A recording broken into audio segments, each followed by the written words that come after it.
नमस्कार विद्यार्थी मित्रांनो. इयत्ता 9वी मराठी विषयाच्या तासिकेत मी सौ सोनाली चुरी आपले स्वागत करते. आज आपण मराठीच्या पाठ्यपुस्तकातील भाग 2 मधील स्थूल वाचन म्हणजेच हास्य चित्रांतील मुलं हा मधुकर धर्मापुरीकर यांचा पाठ अभ्यासणार आहोत. हे लेखकांचं श्री मधुकर धर्मापुरीकर यांचं चित्र आहे. थोडंसं लेखकांबद्दल जाणून घेऊया आणि मगच आपण पुढे जाऊया. हे मराठीतले एक थोर लेखक आहेत. 2007 साली म्हणजे 2007 ला नांदेड जिल्हा परिषदेतून वरिष्ठ लेखाधिकारी म्हणून ते सेवानिवृत्त झाले आहेत. त्यांचा जन्म नांदेड जिल्ह्यातील कंधार या गावी झाला. 1976 म्हणजेच 1976 पासून त्यांनी व्यंगचित्राचा संग्रह करण्यास सुरुवात केली, म्हणजे जमवण्याला सुरुवात केली. कथालेखनासोबत व्यंगचित्रांच्या आस्वादाच्या निमित्तानं त्यांनी भरपूर लेखन केलेलं आहे. लहान वयापासूनच विनोदी लेखन वाचण्याची आवड त्यांना निर्माण झाली होती. त्यांना वृत्तपत्र, मासिकं आणि अन्य नियतकालिकांमधली व्यंगचित्र आवडीने पाहण्याचा एक नादच लागला होता.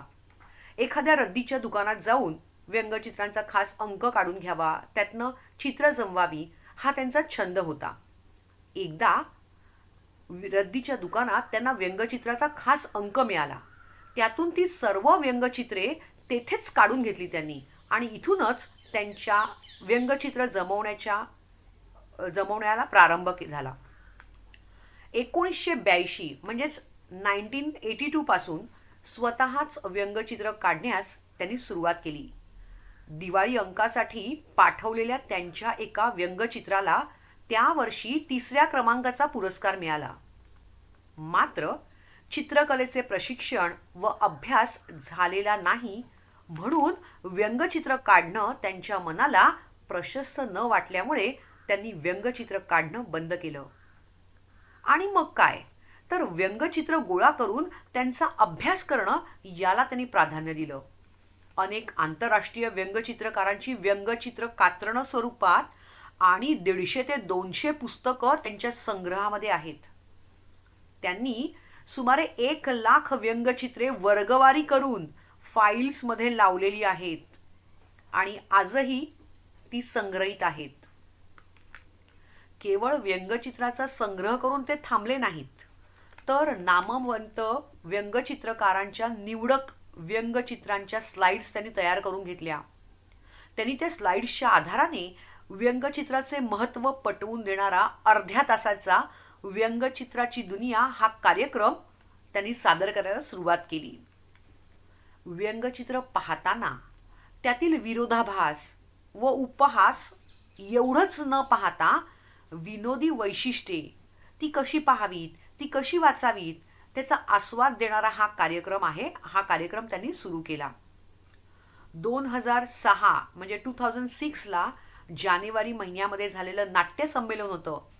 तिथे व्यंगचित्रांचं दालन त्यांचं उभारलं होतं. व्यंगचित्र या विषयावर विस्तृतपणे लेखन करणारे महाराष्ट्रातील एकमेव लेखक हे आहेत. 100 पेक्षा जास्त कथा त्यांनी लिहिलेल्या आहेत. त्यांना अनेक महत्त्वाचे पुरस्कार लाभलेले आहेत. अशा या लेखकांचा हा पाठ हास्यचित्रातील मुलं आपल्याला स्थूल वाचन म्हणून अभ्यासाला लावलेला आहे. तो आपण आता पाहणार आहोत. ही काही चित्र आहेत त्यांच्या पुस्तकांवर केलेली, ती तुम्ही पाहत आहात. हसऱ्या रेषेतून हसवण्याच्या पलीकडले आणि खालती बघा एक माकड आहे, ते त्या मडक्यातून बघतंय बाकीच्यांना. त्यानंतर तिसरं चित्र पहा, तो शेफ आहे आणि तो हसणारी चित्र अशी बाहेर टाकतोय. ॲक्च्युली ते केक किंवा ब्रेड वगैरे असं काही असू शकतं. म्हणजेच रेषेतून, केवळ हसऱ्या रेषेतून हसवण्याच्या पलीकडचं ते जग लोकांना इथे दाखवत आहेत.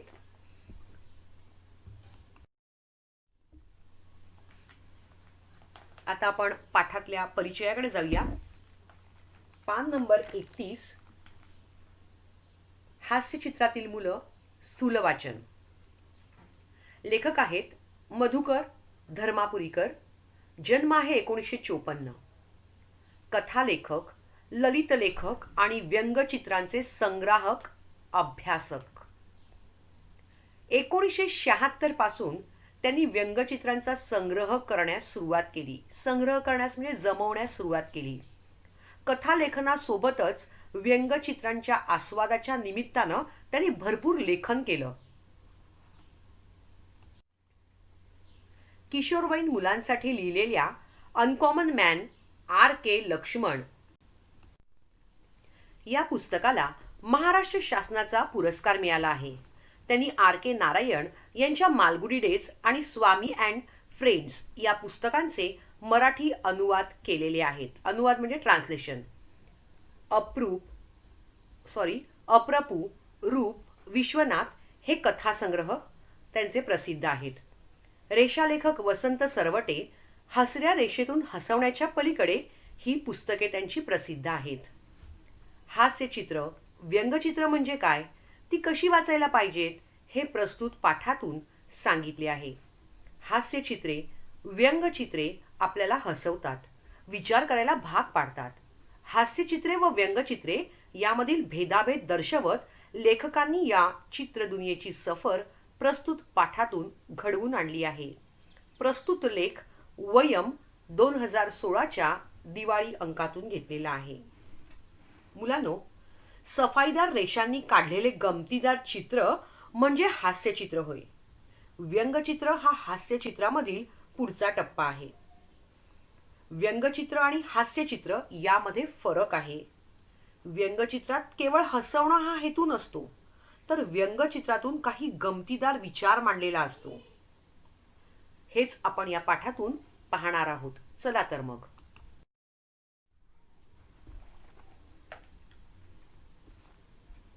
आपण दररोज कार्टून्स पाहतो. ती आपल्याला इतक्या सवयीची झालेली आहेत की कार्टूनच्या ऐवजी त्याला कोणी व्यंगचित्र किंवा हास्यचित्र म्हटलं की आपण थबकतो, म्हणजेच थांबतो. शिवाय आपण सहसा जी पाहत असतो ती असतात स्ट्रिप कार्टून्स, म्हणजे चित्रमालिका. चिंटू हे त्याचे सर्वात महत्त्वाचे असे उदाहरण आहे.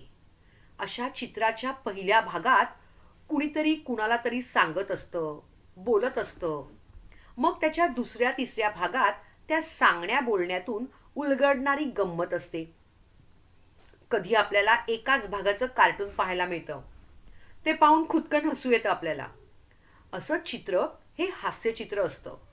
पण हास्यचित्र म्हणजे काय असं विचारलं तर आपल्याला काय सांगता येईल? म्हणजेच आपण जी कार्टून्स पाहत असतो, मुलांना तुम्हाला कार्टून्स पाहायला नक्कीच आवडतात, आणि त्या कार्टून्सला जर कोणी व्यंगचित्र किंवा हास्यचित्र म्हटलं की तुम्हाला विचार करायला त्या भाग पाडतं. आपण जी बघत असतो ना, ह्याला स्ट्रिप कार्टून्स असं म्हणतात, बरोबर? तर हास्यचित्र म्हणजे काय, तर सफाईदार रेघांनी काढलेलं गमतीदार चित्र आहे. ठीक आहे, चला आता आपण पुढच्या परिच्छेदाकडे वळूया.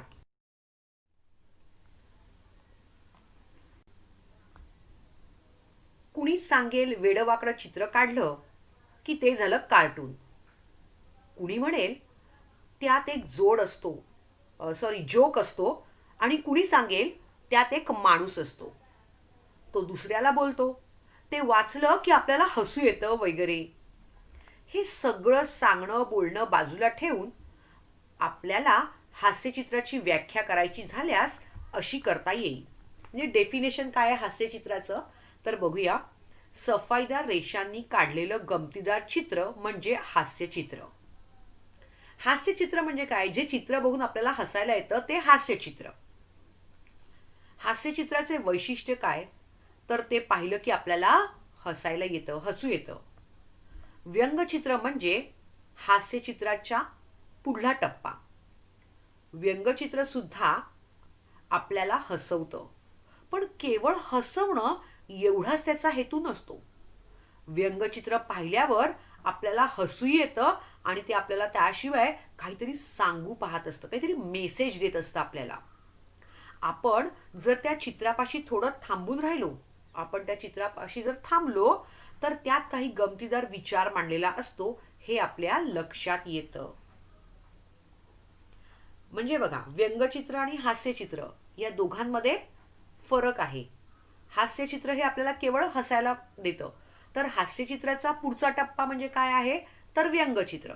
व्यंगचित्रात वेगळे, हास्यचित्रामध्ये फक्त हसायला येतं, तर व्यंगचित्र हा त्याचा पुढचा टप्पा आहे. तर त्यामध्ये काय, केवळ हसवण्यासाठी व्यंगचित्र काढलेलं नसतं, तर काहीतरी मेसेज दिलेला असतो, त्यातनं काहीतरी शिकवण दिलेली असते, काहीतरी सांगत असतो, काहीतरी विचार मांडलेला असतो. तर हे असतं व्यंगचित्र. कळलं इथपर्यंत? चला आता आपण पुढच्या परिच्छेदाकडे जाऊया.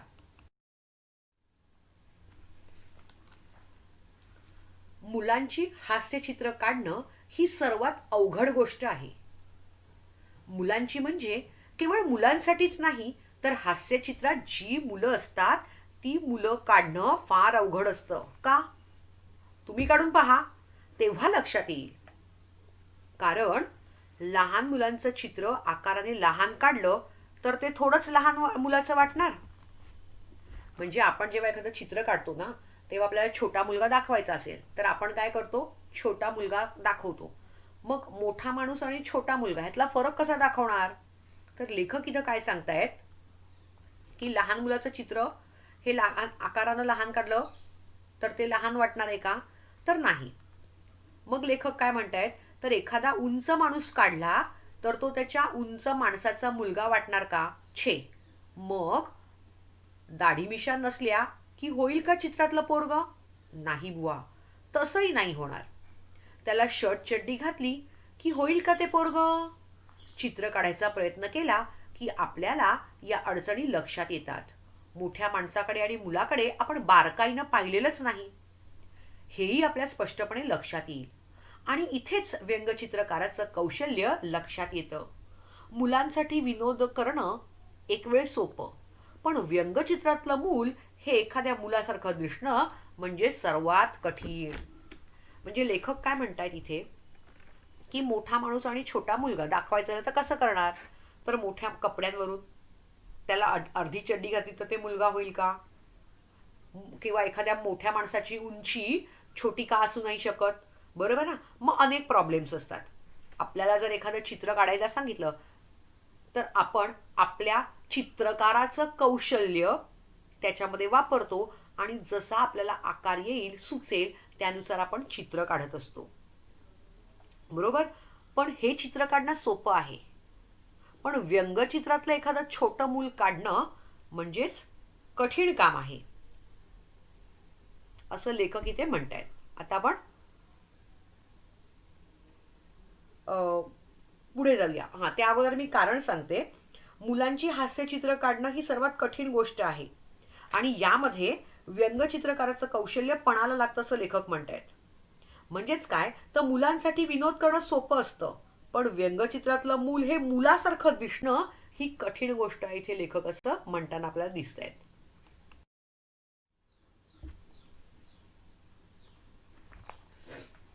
आपण इथे वेगवेगळ्या व्यंगचित्रकारांनी आपापल्या व्यंगचित्रात, हास्यचित्रात लहान मुलं कशी काढली आणि त्यांच्या बोलण्यातून, वागण्यातून त्यांचं लहानपण कसं उमटलं आहे हे पाहूया. हास्यचित्र म्हटलं की आठवण येते ती शी द फडणीस या ज्येष्ठ व्यंगचित्रकाराच्या चित्राची. आता शी द फडणीस म्हणजे कोण, तर शिवराम दत्तात्रय फडणीस, ज्यांचा जन्म 29 जुलैला 29 जुलै 1925 ला झालेला आहे आणि हे भारतातील प्रसिद्ध चित्रकार आणि व्यंगचित्रकारही आहेत. तर अशा या ज्येष्ठ व्यंगचित्रकारांच्या चित्राची आठवण येते असं म्हटलेलं आहे. शाळेतल्या 4थी-5वीच्या गणिताच्या पुस्तकात, तुम्ही शाळेत जेव्हा 4th-5th स्टँडर्डला होतात तेव्हा तुमच्या मॅथ्सच्या टेक्स्टबुकमध्ये बघा, जी रिलेटेड टू मॅथ्स अशी जी काही हास्यचित्र होती ना, ती या शी द फडणीसांचीच होती. ती पाहताना गणिताचा बाऊ कमी झाला होता मुलांचा. बाऊ म्हणजे काय, तर भीती कमी झाली होती.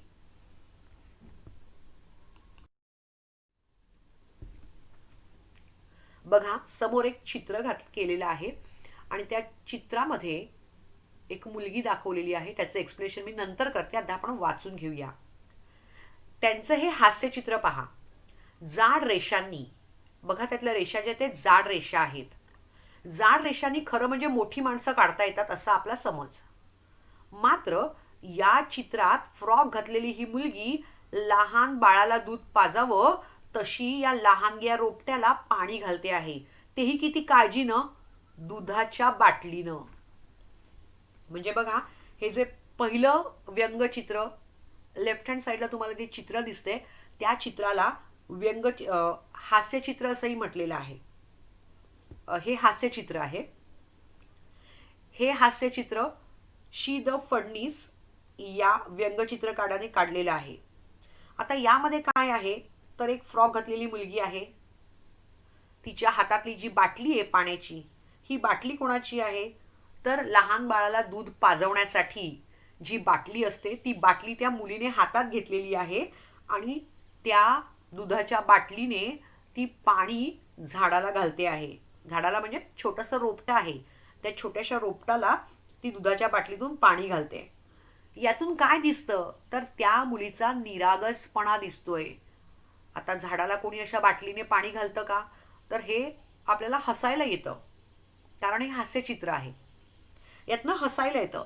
पण यातून आपण काय बघू शकतो तर ती छोटी मुलं किती निरागस असतात, त्यांचं मन निरागस असतं. हे निरागसता हा तिचा गुण आहे, हा या हास्यचित्रातून आपल्याला दिसून येतोय. आता आपण पुढच्या चित्रांकडे जाणार आहोत.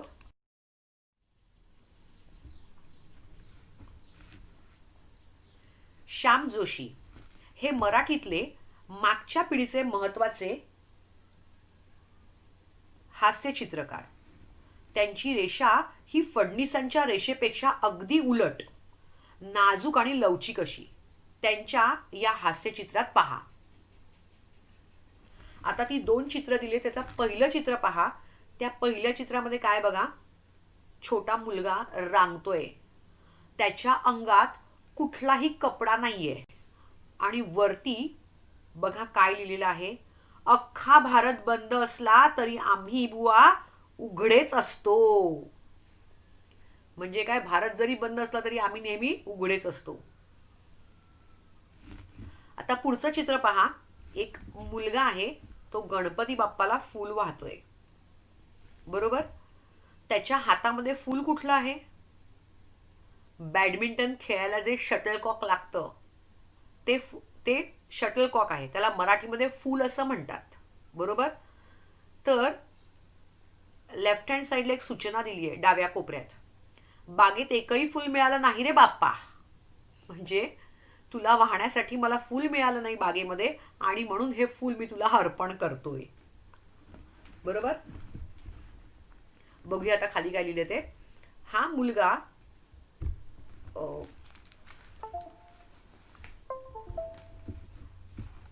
अगदी रांगणारं मूल काढलं आहे, हे त्याची हालचाल जाणवते नाही का. शिवाय देवाला फूल देणारा हा मुलगा या रांगणाऱ्या बाळापेक्षा मोठा. हास्यचित्र आणि चित्रात हाच फरक असतो. चित्रात हुबेहूब काढायचा प्रयत्न असतो, तर हास्यचित्रात विनोदी माणूस एखाद्याच्या वागण्या बोलण्याची जशी हुबेहूब नक्कल करतो तशीची चित्राची गमतीदार हुबेहूब नक्कल असते. ही दोन्ही चित्र जी आहेत ही श्याम जोशी ह्यांची आहेत. दोन्हीही चित्र आहेत ही काय आहेत, हास्यचित्र आहेत. आता बघा, पहिल्या चित्रामध्ये ते वरती जे दिलेलं आहे त्याला असं एक शेपूट काढलेली आहे. याचा अर्थ असा, त्या मुलाचे उद्गार आहेत, त्या मुलाचं तोंडचं वाक्य आहे हे. तर ते काय दाखवलंय तर एक रांगणारं मूल दाखवलं आहे, त्याचे उद्गार दाखवलेत. आणि दुसऱ्या चित्रात एक बालक आहे, छोटा मूल, ते बॅडमिंटनचे शटल म्हणजेच फूल देवाला वाहतोय. दोन्ही बालकाच्या बोलण्यातून जी सद्य परिस्थिती आहे त्या सद्य परिस्थितीवर हा गमतीदार विनोद किंवा भाष्य केलेला आहे. चित्र आणि हास्यचित्र यामध्ये मूलभूत फरक आहे की चित्रात हुबेहूब माणूस काढावा लागतो आणि हास्यचित्रामध्ये चित्राचीच गमतीदार हुबेहूब नक्कल केली जाते. कळलं. तुम्ही जे चित्र काढता हे व्यंगचित्र नसतं किंवा हास्यचित्र नसतं, तर ते चित्र आणि ही चित्र ह्यामध्ये हा महत्वाचा फरक आहे.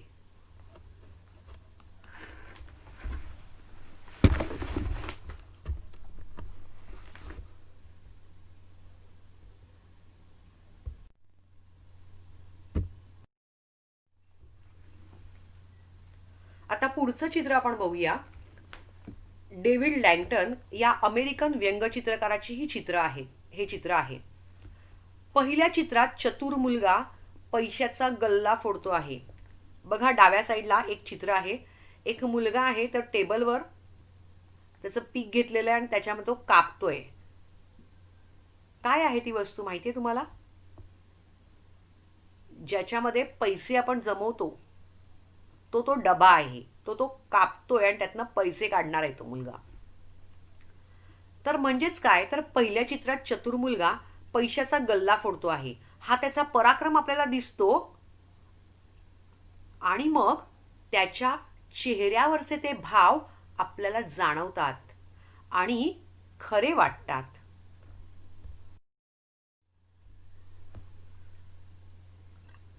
तर दुसरं चित्र भोकाड पसरणाऱ्या मुलाचं. बघा एक मुलगा आहे, एकच दात दाखवलेलं आहे म्हणजे छोटा मुलगा आहे. तर हा छोटा मुलगा जो आहे तो भोकाड पसरलेला आहे म्हणजे ओरडतोय, रडतोय मोठ्याने. याला व्यंगचित्र म्हणता येईल का बरं? तर हे व्यंगचित्र आहे. चित्र पाहताना आपलं लक्ष आधी जातं ते काळ्या रंगाकडे. बघा चित्राकडे तो मोठा जो गोल आहे काळ्या रंगाचा त्याच्याकडे आपलं लक्ष सगळ्यात पहिल्यांदा जातं. मुलाच्या मोठ्याने रडण्याकडे आपल्याला वाटून जातं की लहान मुलं उगीचच रडत असतात, तसंच हा रडतो आहे, बाकी काही नाही. पण चित्राकडे लक्षपूर्वक पाहिल्यावर आपल्याला दिसतं ती सेफ्टी पिन आणि विचार येतो, अरे ही पिन याला टोचत असणार आणि म्हणून याने भोकाड पसरले असणार. तसेच असावे, कारण मुलांच्या रडण्याला काही कारण असतं. इथे त्याचे हातपाय कसे काढलेत पहा. बघा आता ते चित्र कसं आहे ते. हे चित्र जे आहे ना हे डेव्हिड लँगटन या अमेरिकन व्यंगचित्रकाराने काढले. हे आणि ह्याच्या अगोदरचं सुद्धा ती पिगी बँक फोडणारा माणूस होता, मुलगा होता ना तो. आणि हे चित्र हे कोणाचं आहे तर डेव्हिड लँगटनचं आहे. हा कोण आहे तर अमेरिकन व्यंगचित्रकार आहे आणि त्याची ही चित्र आहेत. पहिल्या चित्रातला आपण जो मुलगा बघितला ना तो खूप चतुर मुलगा होता. लहान मुलांसाठी पैसे बचत करणारा जो डबा आहे तो डबा तो फोडत होता. आणि या चित्रातले त्याचे भाव जर आपण बघितले तर बिचकणे, घाबरणे, कुणी आपल्याकडे पाहत तर नाही ना तरीही फोडण्याची हुशारी, हे सगळं बघून त्या चित्राकडे आपल्याला हसायला येत होतं. आता हे दुसरं चित्र जे आहे ह्या चित्रामध्ये तो मुलगा भोकाड पसरतोय म्हणजेच मोठमोठ्याने रडतो आहे. काहीतरी मिळावं म्हणून लक्षवेधी मुलं अशा प्रकारे रडतात. छोटी मुलं बघा आपल्याकडे कोणी बघत नाही ना वगैरे म्हणून जोर जोराने मोठ्यांना ओरडायला सुरुवात करतात, रडायला सुरुवात करतात. मग आपण त्यांच्याकडे बघतो का रडतोय बरं. तर असं ही छोटी मुलं मुद्दामून करतात. पण इथे हा प्रकार दिसत नाहीये. बघा इथे त्याची जी चड्डी घातलेली आहे ना त्या चड्डीला अडकलेली एक सेफ्टी पिन दिसते. कदाचित ती सेफ्टी पिन त्याला टोचत असेल आणि म्हणून तो मोठं तोंड करून भोकाड पसरतोय किंवा रडतो आहे. हे जेव्हा आपल्याला कळतं ना तेव्हा आपल्याला सुद्धा हसायला येतं की नाही. चला ही आहे व्यंगचित्रांची दुनिया. आता आपण पुढच्या परिच्छेदाकडे जाऊया. पान नंबर 33. बघा हे चित्र काय दिलेलं आहे. एक मोठा माणूस छोट्या मुलाचे केस कापतोय असं हे चित्र आहे. चला आपण वाचन करूया. लहान मुलं लहान कशी दिसतात चित्रात, त्याचं नेमकं काय रहस्य आहे हे पाहायचं असेल तर ज्या व्यंगचित्रात हास्य चित्रात मोठा माणूस आणि छोटा मुलगा असे दोन्ही आहेत अशी चित्र पाहावीत. हे आहे जागतिक कीर्तीचे व्यंगचित्रकार R.K. लक्ष्मण यांचं व्यंगचित्र. आता R.K. लक्ष्मण कोण आहेत ते मी सांगते. राशीपुरम कृष्णास्वामी अय्यर हे त्यांचं मूळ नाव आहे. हे भारतीय व्यंगचित्रकार आहेत, चित्रकार आहेत आणि विनोदी लेखक सुद्धा होते. ते त्यांच्या कॉमन मॅन आणि द टाइम्स ऑफ इंडिया मधील यू सेड इट या चित्रमालिकेसाठी प्रसिद्ध होते. त्यांचा मृत्यू मी होते असं म्हटलेलं आहे. त्यांचा जन्म 24 ऑक्टोबर 1921 रोजी झाला आणि मृत्यू जो आहे हा 26 जानेवारी 2015 रोजी झालेला आहे. तर असे हे आर के लक्ष्मण यांचं व्यंगचित्र आपण पाहत आहोत. खेड्यामध्ये मुलांचे केस कापणारे असायचे. मुलाला जमिनीवर बसवून त्यांचे केस कापले जायचे पूर्वीच्या काळी. आता तुम्ही असे बसणार नाहीत. इथे पहा, तो माणूस कसा बसला आहे, 2 पायावर, बरोबर. त्याचा आकार, त्याच्या चेहऱ्यावरचे ते उत्साहाचे भाव आणि तो केस कापून घेणारा कंटाळलेला वैतागलेला मुलगा. बघा त्या मुलाचा चेहरा कसा पडलेला आहे, नाचलेला आहे, खराब झालेला आहे. तेच हातपाय, तेच नाकडोळे, पण फरक कुठे आहे, ज्यामुळे हा मोठा माणूस वाटतो आणि हे मूल लहान मूल वाटतं. आकाराने लहान मोठे पण आहे चित्रामध्ये, पण त्याशिवाय अधिक काय आहे, म्हणजेच मोठा माणूस मोठा कसा वाटतो आणि छोटा मुलगा छोटा कसा वाटतोय, तर केवळ आकाराने नव्हे तर बाकीच्या गोष्टी सुद्धा याच्यात दाखवलेल्या आहेत. म्हणजे व्यंगचित्र वाचायचं कसं याबद्दल लेखक तुम्हाला इथे सांगतायत. हे जे चित्र आपण बघितलं हे तुम्हाला मी आत्ताच सांगितलं की आर के लक्ष्मण यांचं हास्यचित्र आहे. मोठा माणूस आणि छोटा मुलगा आहे. मुलाला जमिनीवर बसून केस कापण्याचा प्रसंग पूर्वीच्या काळी खेड्यामध्ये असा सर्रास दिसत असे. आणि या चित्रामध्ये मोठ्या माणसाच्या चेहऱ्यावर केस कापण्याचा उत्साह जो आहे, तो उत्साह आणि केस कापून घेणाऱ्या लहान मुलाच्या चेहऱ्यावरील कंटाळवाण्याचे वैतागलेले भाव तुम्हाला दिसत आहेत. ॲक्च्युली हे चित्र जे आहे, ह्या चित्रामध्ये गमतीशीर विरोधाभास जाणून हास्य निर्माण केलेलं आहे. बघा तो जो माणूस दाखवलेला आहे त्याच्या कानाला बघा कंगवा अडकवलेला आहे. त्या माणसाचे केस बघा कसे आहेत, बरोबर. त्यानंतर तो मुलाला ते केस कसे पकडलेत. आपला न्हावी बघा, तुम्ही आठवा, तुम्ही सलूनमध्ये जाता केस कापायला, पार्लरमध्ये जाता, त्यावेळेला किती नाजूकपणे तुमचे केस हातात धरले जातात. आणि हा माणूस, अर्धांड शरीराचा माणूस, त्या छोट्या मुलाचे केस कापतोय. कशा प्रकारे त्याचं डोकं पकडलेलं आहे, कशा पायावर वजन ठेवून तो माणूस 2 पायावर बसलेला आहे, पूर्ण खालती पण बसलेला नाहीये. आणि त्या उलट खालती बसलेला छोटा मुलगा आहे, त्याचा चेहरा बघा कसा झालेला आहे. म्हणजे हा जो आहे ना, हा विरोधाभास इथे दाखवलेला आहे या चित्रातून. ठीक आहे, आज आपण इथेच थांबूया आणि मग पुढच्या लेक्चरला आपण पुढचा पाठ घेऊयात.